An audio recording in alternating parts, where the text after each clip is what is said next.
Hello friends, here I will discuss what if you decide to prepare for UGC NET exam, how you should proceed. Right, so here you are, you have completed your BSc, you have completed your MSc in any subject, and particularly I will talk about mathematics, and then you want to pursue PhD, right? We'll later discuss on in some other video whether you have to pursue PhD or not. Suppose you have decided that you are going for PhD, then you look for, okay, if I want to go for PhDs, these are the institute: HRI, TIFR, SC, NITs, IITs, ISERs, IIITs. So these are the institutes you can go for your PhD if you want to pursue your PhD in India. If you want to pursue your PhD from some foreign country, that will be discussed in some other video, right? Okay, so the first thing which you have to crack if you want to get shortlisted for interviews in these institutes is an exam which is called UGC NET exam, right? There are others also, NVHM, etc., that will be discussed separately. Right now I'm talking about UGC NET exam, right? Okay, so it means that if you have decided that you are going to pursue PhD, this is the exam which you have to crack, right? And it is always better to start preparing for this exam the moment you go into MSc first year. But if you have not like prepared for it already, then you don't have to worry, because the preparation only takes 6 months, as most of the syllabus that belongs to your BSc and MSc mathematics syllabus. Now here in this video I want to tell you that how you should prepare, actually prepare for UGC NET exam, right? So for that, just go with me. If you look at the UGC NET exam, right, so the if you look at the syllabus for mathematics, I'm talking for mathematics, syllabus for mathematics, there are 4 units, right? There are 4 units. The first unit, unit 1, it contains linear algebra and real analysis. It contains linear algebra and real analysis, and the question paper contains from this unit around 100 to 110 marks questions, right? Then you have unit 2. Unit 2 is comprising of complex analysis and abstract algebra. And if you look at the exam, like this is only on the basis of the last few years exam papers, you will get around 80 to 90 marks questions from this unit. Then you have unit 3, where you have this ODE, ordinary differential equation, partial differential equation, numerical analysis, calculus of variations. Then you have linear integral equations. Then you have classical mechanics. From this unit, you get around 80 to 90 marks question paper, right? So you see, around you have 100, 110 here, around 100 here, around 100 here, and then you have unit 3, 4, which is about statistics and optimization, right? From this unit, you get around 110 to 120 marks.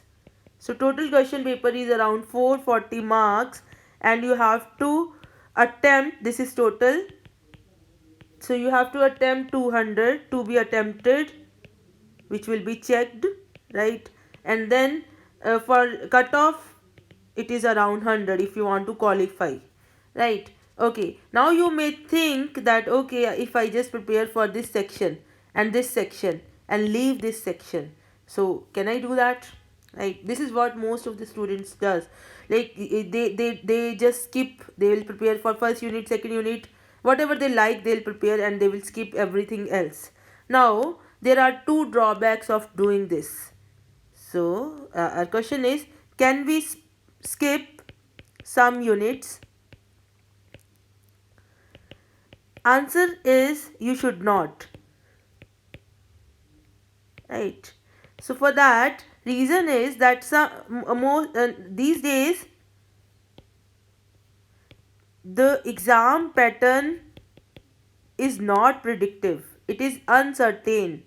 So you never know, because this bifurcation is not given by the UGC net, authority. It is just based on the last year papers, previous year's papers, but there is no bifurcation as such.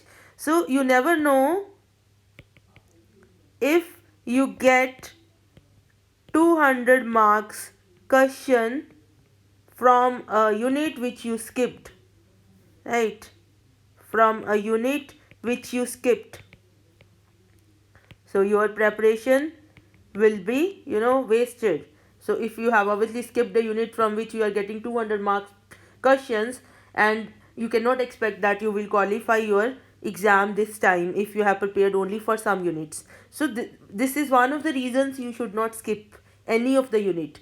Second reason is, which is the larger reason, you see, you are masters of mathematics, you have a degree, masters in mathematics, MSc. So this degree, it has some, you are liable, it comes with some liability. You should be masters in all the subjects which are taught to you, at least up to MSc, in all the subjects of mathematics. You cannot say that I am MSc mathematics but I don't like linear algebra. That cannot be the case. Fine. So it is always it is the case that you like some subject more than the other. That is okay, right? For example, if you have linear algebra, you may have an orientation towards topology. That is okay. Like you want to study this topology more and you want to study linear algebra less. That is okay, but you just ignore it, right? So that is the bigger responsibility, because you are masters in mathematics, so you should not skip your subjects while preparing for UGC net. Okay, now suppose somebody prepared for linear algebra and real analysis unit 1 and unit 2. Fine, that is abstract algebra and complex analysis, and you clear your exam. Right? There is a fellow who cleared the exam, right? Fine, and then he goes for interview. He cleared the exam, he got interview call from IIT Delhi, right? He goes for interview, and there he or she gives her interview, and in the interview somebody from linear algebra, there is a professor, say this is a professor here from linear algebra, right? And this fellow here, he's interviewing and he likes his linear algebra, and he got selected. Right? Fine. Then comes the first, you now let us start that you are doing PhD now. So in this first 6 months or 1 year, 6 months or 1 year, when you are doing your coursework means you have to study some subject. So because you have chosen linear algebra as your subject, it is likely that you are doing linear algebra only, right? Now comes the research part after 1 year, right? And suppose the professor got a project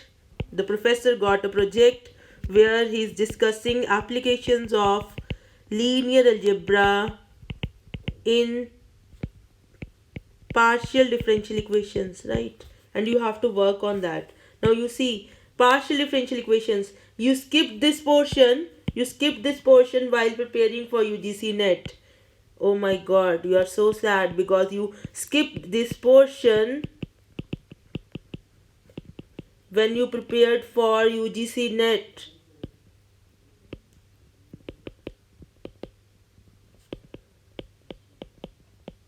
Right. Now if you try to learn from beginning, of course you can do, that is not a problem. All I'm saying is that your life will be hard, then it is time consuming, and in PhD you have a pressure that you have to produce the papers also, right? So it is not a good idea, because all these subjects which are in the pattern for this UGC net exam, all these units 1, 2, 3, 4, they are related, right? So you should try to prepare as much as possible. So this is one thing I want to tell each of you who is preparing for this exam. The other thing which I want to tell is, for example, what most of the people do when they prepare for the exam. For example, you are doing linear algebra, right? Or you are doing okay, linear algebra you are doing, right?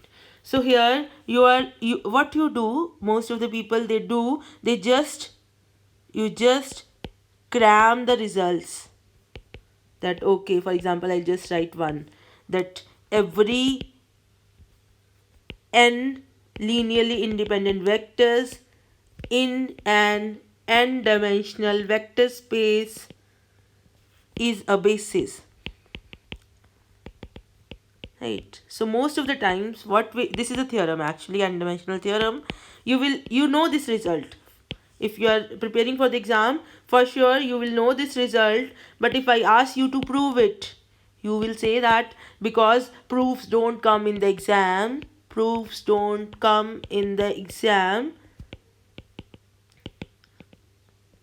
so I don't know how to prove because that is not what I learned.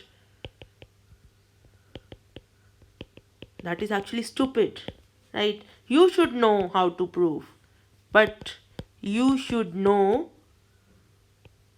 how to prove. So while you prepare, at least do the proofs for once. Okay, you may skip when you are revising your course, but you should have an idea that how you are proving the things.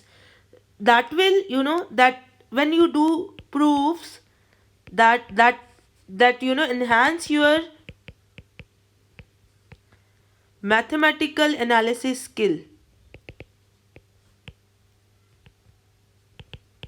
right? And that will help you to address hard questions in the exam, right? Plus they are your preparation for interviews, right? If you have prepared everything in detail, then when you will go for interviews you don't have to worry, right? So they are the preparation interviews for your interviews, right? So it is better that when you are preparing you should go through all the proofs, right?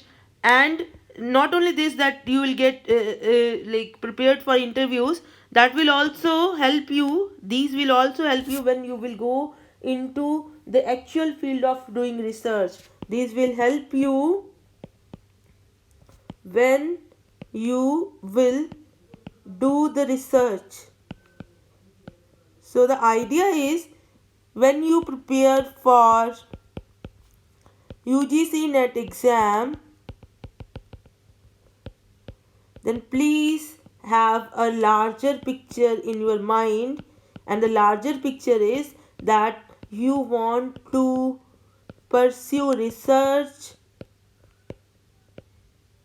right? So prepare in a manner that not only helps you in cracking the exam but also prepares you for the next 4 to 5 years. You see, you have to spend your 4 to 5 years in research, so you should be well prepared for that 4 to 5 years, those 4 to 5 years, so that you can be productive. So this is my opinion, and this is because there is no harm in a nice preparation. You will have a better chance of clearing the exam for sure, and moreover you can just have the higher ranks. That will also give you some priority in while you are going for the interviews, because today there is lots of competition for this pursuing PhD in IITs or in premier institutes such as ISC, ISERS, etc. So this should be your way of preparing for